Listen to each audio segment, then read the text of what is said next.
Welcome to Samba Samba. Enjoy the video. In this video, I will compare Octane Render versus Blender Cycles. We'll explore which rendering engine might be better suited for your projects. Octane is a powerful, GPU-accelerated, unbiased renderer known for its speed and photorealism. Cycles, on the other hand, is Blender's integrated, physically based path tracer, offering deep integration and flexibility. Understanding their core differences is key to making an informed decision for your three-dimensional rendering needs.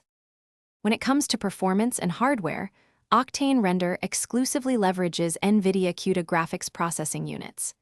This specialization often leads to incredibly fast render times on compatible hardware.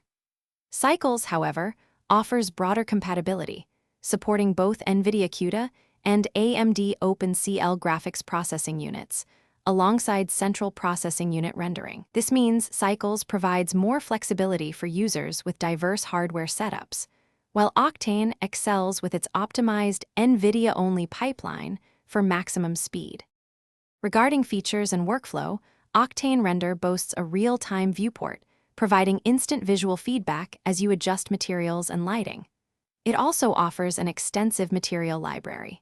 Cycles, being native to Blender, provides a seamless and unified workflow within the application. Its powerful shader node system allows for incredibly complex and custom material creation. Both engines support advanced rendering techniques, but their integration and approach to user interaction differ significantly, catering to various creative preferences. Finally, let's consider cost and ecosystem. Octane Render operates on a subscription or perpetual license model, requiring an investment to access its full capabilities and features. In contrast, Blender Cycles is entirely free and open source, making it an incredibly accessible option for everyone.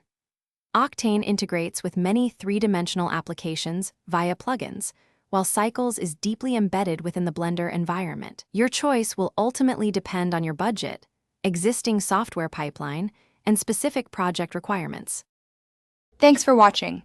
Consider subscribing if we helped you.